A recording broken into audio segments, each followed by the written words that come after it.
왕이 백성들을 향해서 뭐였냐면 이제는 우리 백성들이 죄를 지으면 눈을 다 파버린다고 했어요. 두 눈을 다 파버린다고 했어요. 근데 하필이면 왕이 그만하고 끝나기 바쁘게 왕이 제일 사랑하는 아들이 죄를 지었어요. 그래서 백성들 앞에서 왕이 말했어요. 내 아들을 당장 잡아오거라. 그래서 아들이 잡혀왔어요. 너는 세상을 향해서 이만저만한 죄를 지어서 눈을 뽑혀야 하겠다 하고 눈 한쪽 눈을 뽑았어요. 그럼 두 눈 다 뽑겠다 해서 한쪽 눈을 뽑았잖아요. 근데 왕이 하는 소리가 이 아이를 교육을 잘못하면 내게도 잘못이 있으니 내 눈 하나를 뽑겠다 그러더래요. 그래서 하나는 아들 눈을 뽑고 하나는 아버지 눈을 뽑아서 아들 앞에서 아버지 사랑을 보여주었습니다. 공의를 실천하기 위해서 정말 두 눈을 뽑겠다고 했기 때문에 무조건 아들 눈 하나에다 왕 눈 하나까지 해서 두 눈을 뽑았던 것입니다. 아들에게는 진짜 아버지로서의 사랑을 그대로 실천했잖아요. 주님 역시도 이 땅에 오셔서 우리들에게 이런 사랑을 전했습니다. 그러나 불의에 대해서는 절대 타협을 하지 않으셨습니다. 이것이 바로 하나님의 사랑과 공의입니다.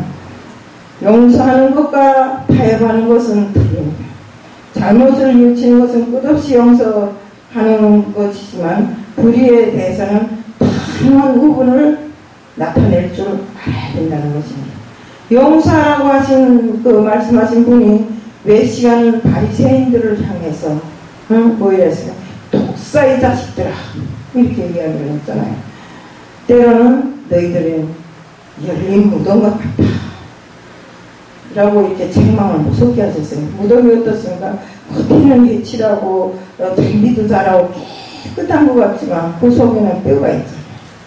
이렇게 화를 내는 감정의 편 속에도 두 가지가 있다고 했습니다. 분노가 있고 우분이 있다고 했습니다. 때로는 우분이 필요한데 우분은 불의를 보고 분을 내는 것입니다. 여학교 학생들이 짧은 치맛바람에 우리 방배동에서 신학할 때 짧은 치맛바람에 딱 앉아서 삼각 팬티 다 드러내고 앉아서 담배를 딱 피우더라고요. 그래서 좀 제가 입 바르잖아요. 야 치마나 좀 감싸고 앉아 담배 피워 이랬어요. 그랬더니 별거 다 비치네 이러더라고요. 그러니까 그 옆에 앉은 애가 목사님 같은데 목사면 목사고 내한테 목사가 무슨 상관인데 지금 아이들이 이렇게 자라버려. 그래서 우리가 이런 애들을 보고 말하지 않는 것은 잘못된 일입니다. 애들이 잘못된 길로 가게 놔두면 안 됩니다. 우리 지금 부모들이 세상에 애들이 작으니까 어떻게 합니까? 선생님들하고도 부모들이 난리를 치고 우리 옛날 같으면 큰일 나죠. 응? 조금만 잘못해도 종아리 맞고 그 격편대로 머리 맞고 그렇게 하고 다니는데 집에 가서 한 번도 맞았다고 포설해 본 적도 없고 이런데 지금은 뭐 어디 말로 뭐라고 욕해도 그걸 크게 난리가 나는 것입니다. 그래서 그 선생 하나도 자살했잖아요. 해결할 길이 없어서 안타깝고 해결할 길이 없고 해서 자살했잖아요. 때문에 우리가 정말 이렇게 되는 모습은 우리 사회가 그만큼 약해지는 것입니다. 정말 선생님이나 부모까지 다 확실히 책임져주지 못한다고 생각했기 때문에 학폭에 시달리다 못해서 죽어가는 아이들도 많잖아요. 어쩌다 이 사회가 이렇게 됐는지는 모르겠지만 정말로 우리가 탄식하지 않아야 할 수 없는 노릇입니다. 이 시대야말로 우분이 필요한 시대인 것입니다. 지도자급에 해당하는 사람들이 돈을 수십억씩 수백억씩 갖고 있으면서도 또 돈을 더 벌려고 국정 시간에 앉아서 자기 개인이 통장을 벌려나가는 것. 이 모든 것들을 보면서 정말 유수에 오르고 내리고 하는 것을 보면 그 모습에 분노가 일어요. 왜 저 사람들은 저렇게 할까? 중국도 보세요. 우리나라 정권이 바뀌면 온갖 수태를 다 부리고 있어요. 미국의 유태인, 한국 등 서방 국가들이 지금 다 분노하고 있는 일입니다. 불의한 일에 대해서는 분노할 줄 아는 것이 진정한 정의고 사랑입니다. 가정에서 자녀들 양육하는데도 마찬가지입니다. 요즘 자녀들 하나둘 키우다 보니까 자녀들이 완전히 우상이 되었어요. 엄마 아버지는 자녀들 앞에서 벌벌 기어요. 때문에 자식들이 이적으로 변해가고 자기만 알고 부모가 어디가 있는지 선생님이 어디가 있는지 아래우택도 없어요. 선악이 구분을 모르는 것입니다. 한 사대 독자가 사람 몇 명을 내 마음에 들지 않는다고 사람 몇 명을 기댔어요. 그래서 사형언도를 받았어요. 사형당하기 전에 부모 어머니를 직접 만나게 해달라고 간청을 했어요. 그 어머니가 갔습니다. 그 어머니 마음이 어떻겠습니까? 자식을 앞에 놓고 끝없이 눈물 흘리고 울고 불고 하는데 아들도 함께 서서 울고 불고 하다가 면회 시간이 다 끝나가는 그 당시에 엄마에게 그 손을 얹어서 내 얼굴을 좀 만져달라고. 그래서 엄마가 손을 얹어서 얼굴을 만지는 순간에 이빨로 엄마 손을 꽉 깨물어서 피나게 만들고 상처를 입혔어요. 막 그 교도관들이 왜 그걸 한가 그러니까 그 아들이 하는 소리가 엄마가 이 손으로 내가 어디에 가서 도둑질 해오거나 남을 때렸다 하거나 할 때 이 손으로 매 한 개만 쳐주면서 나를 교육했더라면 내가 지금처럼 이런 사형수는 되지 않았을 거 아닌가. 그러니까 자기가 사형당하는 데는 엄마의 잘못도 있다는 겁니다. 이처럼 맞습니다. 우리가 옛날에 자식들을 얼마나 엄하게 키웠어요. 근데 지금은 뭐 해갖고 자식이 하자는 대로 다 해요. 어느 것도 다 해요. 응? 이게 옳은지 그른지 판단이 없어요.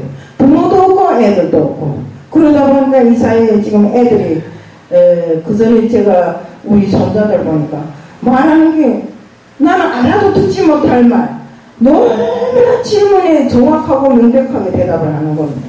그리고 막 애들이 뭐 할머니를 완전히 능가해서 세상을 알더라고요. 그래서 난 속으로는 우리 애들이 어쩌면 저렇게 똑똑할까. 나는 우리 애들만 똑똑한 줄 알았는데 다른 집 애들은 또 그보다 더 똑똑하더라고요. 그래서 지금 스마트폰이 판을 치는 지금 이 세상에서 애들이 듣고 배우는 게 좋은 것만 듣고 배워야 되는데 좋지 않은 것도 많이 지금 이 스마트폰에 별거 다 나오잖아요. 그렇게 어떤 때는 목사들이 이렇게 쭉 연결된 좀 모든 그림을 보낼 때 보면 막 이상한 걸 보낼 때 있어요. 목사가 왜 이걸 이렇게 보내냐 이러면 내가 그거 보지 못하고 앞뒤만 보고 보냈습니다 이러더라고요. 이렇게 지금 스마트폰에는 진짜 고애플도 만들어 붙이는 그런 세상이 되었잖아요. 그래서 여기에서도 사대독자라고 해서 나쁜 짓을 해도 엄마가 한 번도 그 아들을 타협해 본 적도 없고 그저 무조건 잘했다.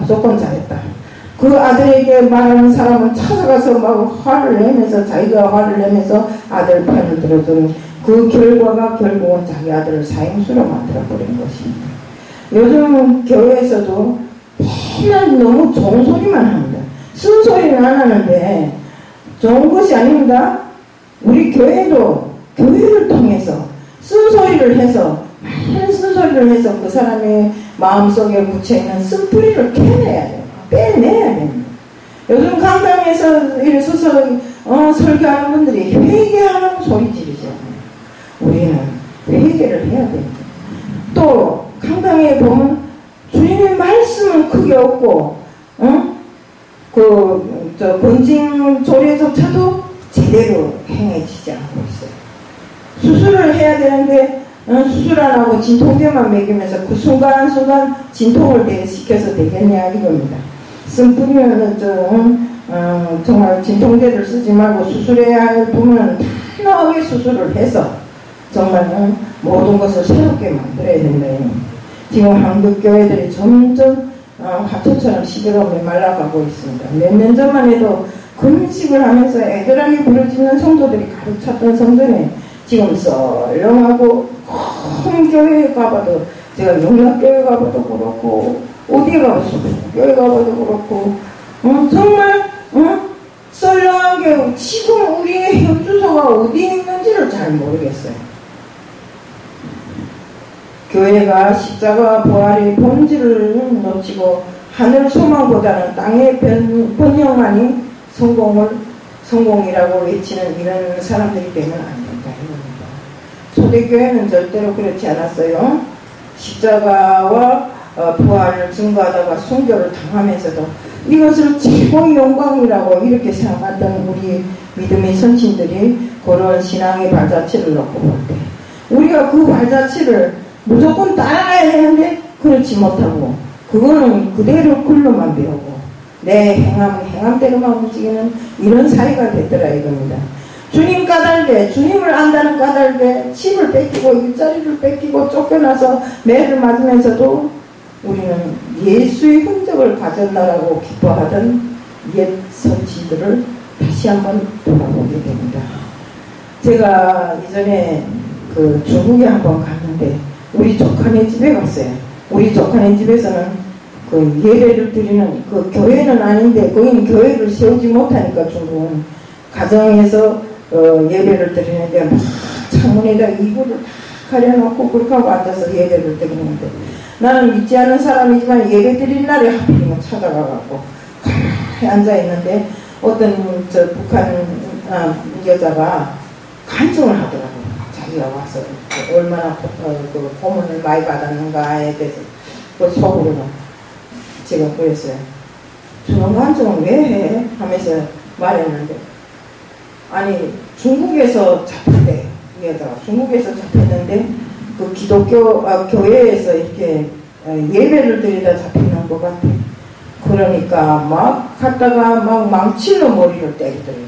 그래갖고 이 뼈가 다 물렁물렁하게 되고 그러면서 너네 조직을 대라고 그런데 여기가 조직을 대라면 다 잡아가니까 그 조직을 대는데 자기는 솔직한 말로 거기서 믿는다고 가 앉아있었을 뿐이지 조직도 없고 아무것도 없는데 자기 보고 조직을 대라고 난리가 났더라는 겁니다. 근데 그때 당시에 자기는 모르니까 미처 피하지 못해 자기가 쫓겨갔는데 다른 사람들은 벌써 하니까 어디서 빠삭 소리 나니까 다 숨어버리고 없더래. 이렇게.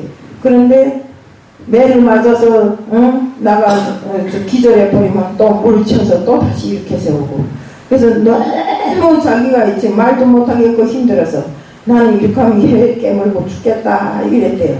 그러니까 진짜 예수쟁이들이 지독하다고. 그러면서 그때부터는 더 이상 뭐 팔 것이 없으니까 아마 내놨는 모양이더라고요. 근데 탈북자라 제대로 병원에 가서 치료도 못 받고 하니까 이게 부서진 자리는 흐물흐물하게 들어갔다 나왔다고 쏙쏙 소리가 나요. 그러면서 그 여자가 하는 소리가 나는 이것이 바로 예수의 증인이요. 내가 만약에 천국에 간다면 예수님께서 내 증인이라고 얼마나 기뻐하겠는가 이러더라고요. 저는 속으로 그때는 믿지 않은 사람이니까 별 소리도 한다. 예수가 보지도 않는데 무슨 기뻐하기나 하면서 그랬어요. 근데 예수를 믿고 보니까 그 말이 너무나 감동이 가고 그 여자가 부럽더라고요. 나도 저렇게 했을 수 있었겠는가 이런 생각을 하게 되더라고요. 근데 지금 정말 나는 그 여자를 처음에는 저 여자는 저 완전 거짓말쟁이고 위선자라고까지 했던 사람입니다. 제가 그 여자 보고 야 위선 떨지마 거짓말 하지마 무슨 예수도 눈에 보이지도 않는데 무슨 예수가 기뻐하냐 막 이 정도로 했던 사람이 저거든요. 우리가 지금 우리가 신앙생활을 어떻게 하는가 하는 것을 다시 한번 돌아보지 않을 수 없습니다. 신앙의 기준은 뭐니까 하늘을 바라봐야 돼요. 하늘을 바라봐야 할 그 마음이 땅에 내려와가지고 영적인 눈을 뜨고 하나님을 갈망하기보다는 땅의 보화를 추구하고 있는 것이 하나님의 뜻을 찾기보다는 내 뜻이 하나님께 하나님께서 내 뜻으로 동의해 주기만을 바라고 그래서 원하는 일들이 이루어지면 오히려 나태해지고 하나님과 멀어지기 시작합니다. 십자가는 버리고 하늘 영광만 기다리는데 천만의 말씀입니다. 십자가의 고난이 없이는 부활의 영광도 누릴 수 없습니다. 성도님들은 이것을 잘 알아야 됩니다. 제가 어제 저녁에 기도하다 말고 새벽에 기도하다 말고 너무 힘들어가지고 육신은 힘든데 그랬어요. 아니 하나님 다른 목사들은 다 입으로 말씀만 전해도 잘 된다고 하는데 나는 왜 맨날 이놈의 부성기를 가지고 밤을 새가면서 대치고 저리고 왜 안 되냐 이런 시험을 줍니까? 근데 갑자기 무슨 말씀이 들리는가 하면 너는 선택받은 자다. 그러는 거. 예? 선택받은 자고 내가 벌떡 일어나고 벌써 아침에 새벽 여느 때는 3시에 일어나는데 4시 17분이더라고요. 그래서 그 곧장 일어나서 기도를 했는데 정말로 우리가 주님이 선택받은 자로서 살아가기가 쉽지 않잖아요. 옛날 초대교회 성도들도 그렇게 했잖아요. 주님을 믿는다는 걸 해서 핍박을 받고 세상에 쫓겨나서 유리하면서 짐승 가죽으로 옷 입고도 그래도 복음을 전한 그들이죠. 그들이 그렇게 했기 때문에 오늘날에 복음 있는 거 아닙니까? 그래서 우리는 정말 십자가의 복음을 전하기 위해서는 모든 것을 다 해야 된다는 것입니다. 우리가 십자가는 버려버리고 하늘 영광만 기다려. 계속 주님 앞에 거꾸로 엎드려서 뭐 이거 해주세요 저거 해주세요 손가락을 꼽아가면서 이렇게 하는데 절대로 해결 안 됩니다. 우리는 정말로 주님이 우리에게 바라는 것이 무엇인가를 똑똑히 알아야 됩니다. 주님은 우리에게 사랑인 동시에 그 공의가 분명하신 분 아닙니까? 그런데 주님의 공의는 다 버려버리고 내 이익을 위해서 주님 앞에 이거 해달라 저거 해달라 이건 안 되는 일이다 이겁니다. 우리는 신앙의 두 기둥을 세워야 됩니다. 본문에 예루살렘으로 들어가시는데 성전 안에서 비둘기를 팔며 돈 바꾸는 자들로 성전을 더럽히고 있었습니다. 주님은 상을 엎어버리고 정말 채찍을 들고 단호하게 그들을 쫓아내버렸어요. 성전을 정화하면서 뭐라 했습니까? 내 집은 만민이 기도하는 집 이렇게 말씀하셨습니다. 주님의 의분을 볼 수가 있습니다. 의분은 부유한 일을 보고 모른 체 하는 것이 아니라 거룩한 분노를 갖는 것입니다. 이 시대는 의분이 필요한 시대입니다. 우리는 신앙의 본질을 생각하면서 우리 마음의 성전도 정리할 것을 정리하고 깨끗하게 정화되는 이런 기회가 되기를 원합니다. 무엇보다 성전의 공의가 실행되어야 합니다. 마가복음 아까 읽어드렸잖아요. 그들이 예루살렘에 들어가느라 예수께서 성전에 들어가사 성전 안에서 매매하는 자들을 내쫓으시며 돈 바꾸는 자들이 상과 비둘기 파는 자들이 의자를 둘러 엎으시네. 성전을 더럽히는 자들을 내쫓았어요. 거룩한 성전에서 행하는 잘못된 것들을 제거해야 하는 것입니다. 이들은 신앙을 이용해서 이익을 추구하고 성전 안에서 매매하는 자들과 돈 바꾸는 자들은 재물이 아닌 것을 가지고 들어와서 장사를 했어요. 그래서 이익을 추구했어요. 이런 자들을 내쫓으신 것입니다. 성전은 예배 드리는 곳입니다. 백성들이 제사하려고 짐승을 가지고 옵니다. 그러나 멀리서 오는 사람들은 짐승을 끌고 올 수 없으니까 돈을 가지고 와서 짐승을 사서 대신 제사를 드립니다. 이것을 이용해갖고 장사꾼들이 정말 성전 안에 들어와서 성전을 더럽히면서 정말 자기들이 이익을 추구하고 있었어요. 정말 어떡하나 한 푼이라도 돈을 벌어보려고 수많은 제사꾼들에게서 돈을 걷어냈어요. 이것을 정말 보신 예수님께서 의문을 터뜨린 것입니다. 그들이 장사하는 상을 다 뒤집어 엎고 내 집은 기도하는 집이라고 이렇게 성전의 목적을 분명하게 밝혀주셨습니다. 거룩한 곳을 더럽힘으로 성전의 목전에서 빗나갔기 때문에 너희들은 나가야 된다 이렇게 주님께서 그들을 내쫓으신 것입니다.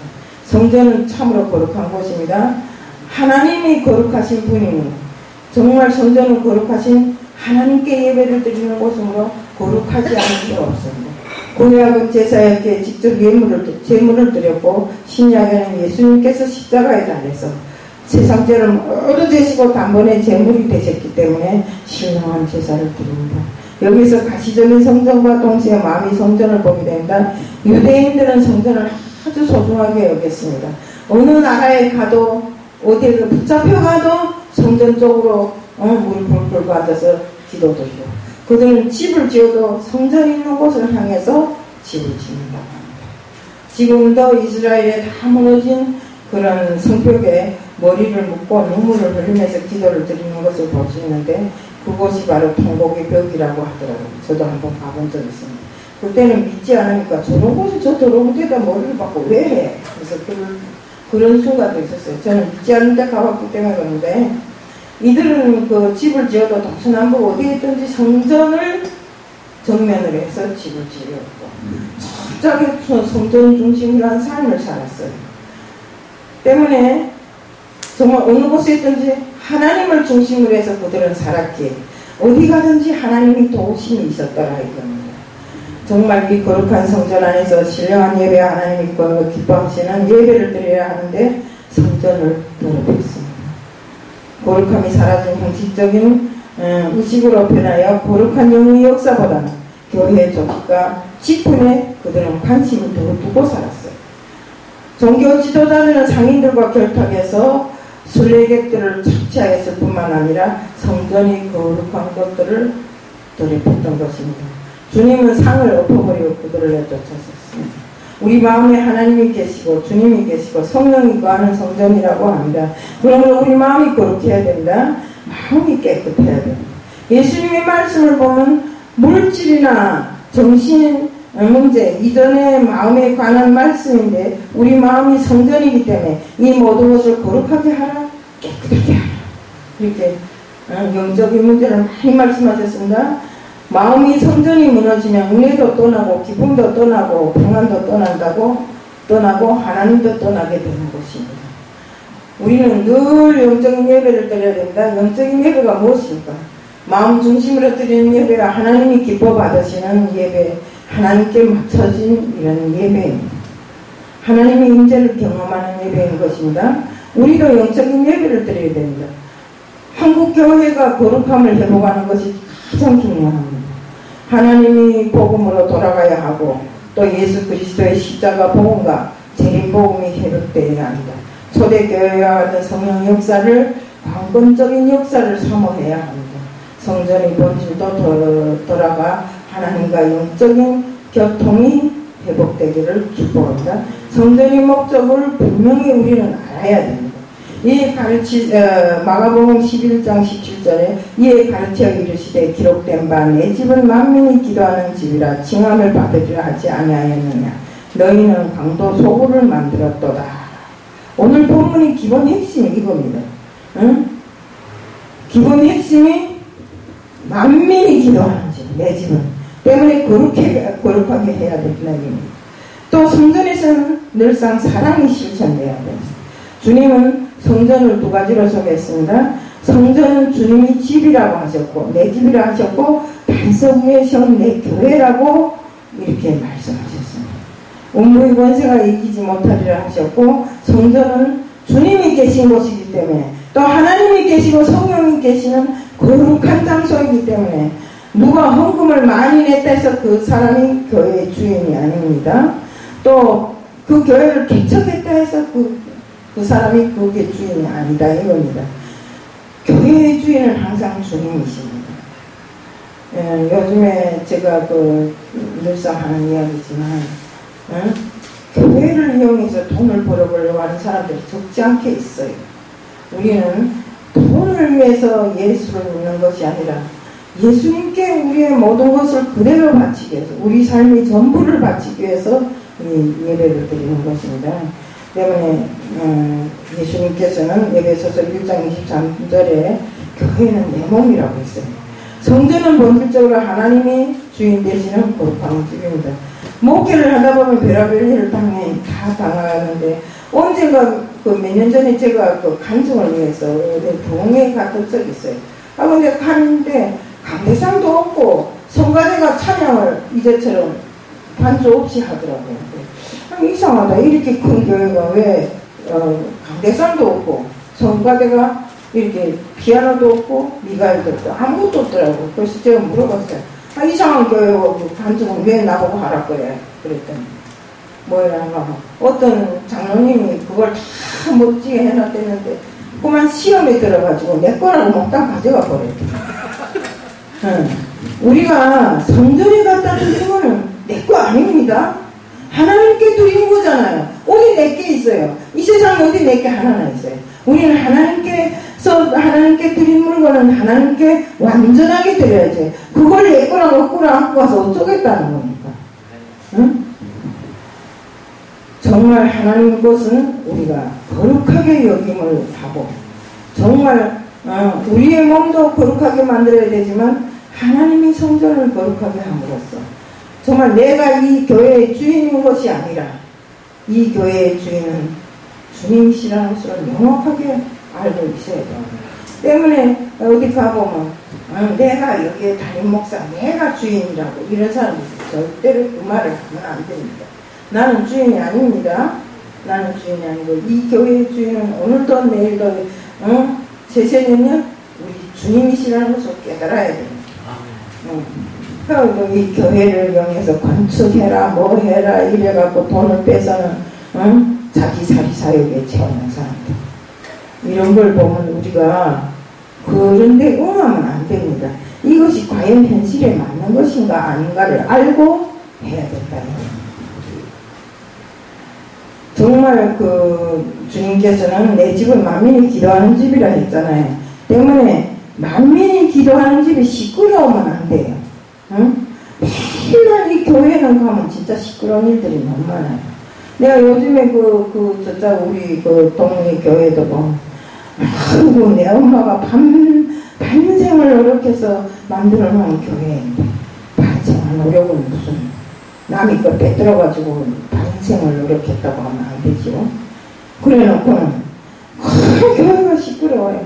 얘 사람을 한 4명보다 앉혀놓고는 맨날 이거 다 내가 또 쌈만 하고 우리는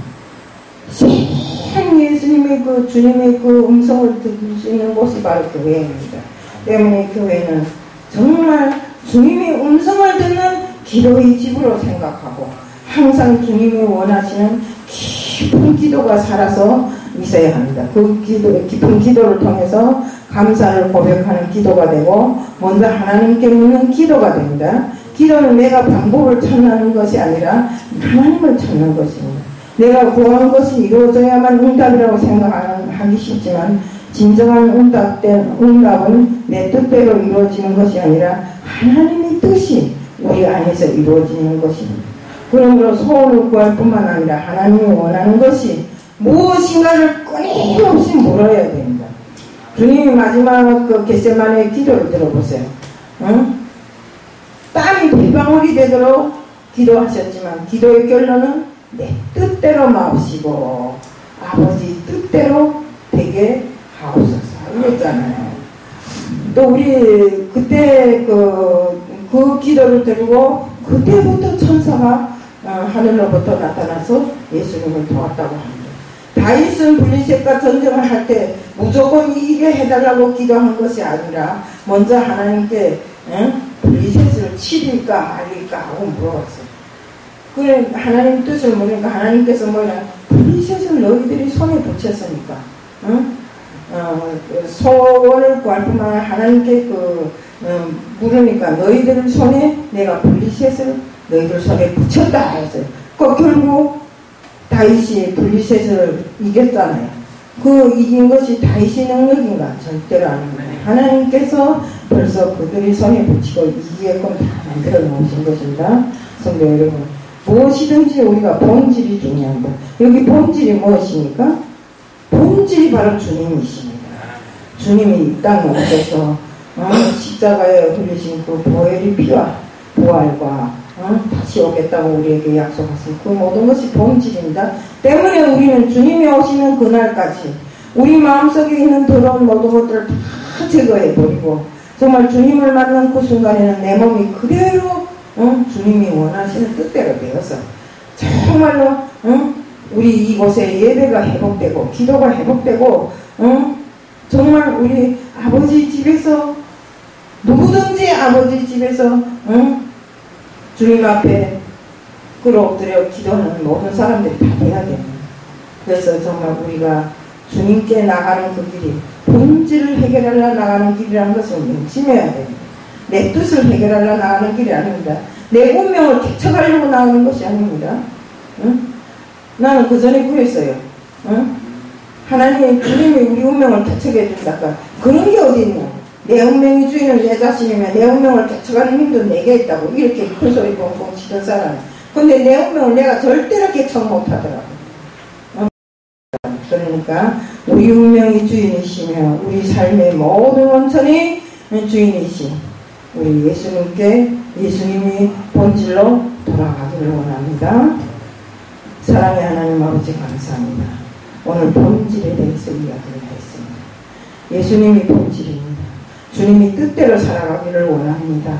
저희들 언제 어디서나 정말로 주님 앞에 바로 선 사람, 주님과 동행하는 사람, 주님 앞에 섰을 때는 정말 흰눈보다 더 깨끗이 씻겨진 몸으로 설 수 있게끔 하여 주시옵소서. 오늘 이 시간도 주님 앞에 맡겨오며 예수 그리스도를 받들어 감사의 기도드리옵나이다. 아멘. 이제 전도사 나와서 강도사 나와서 찬양하겠습니다.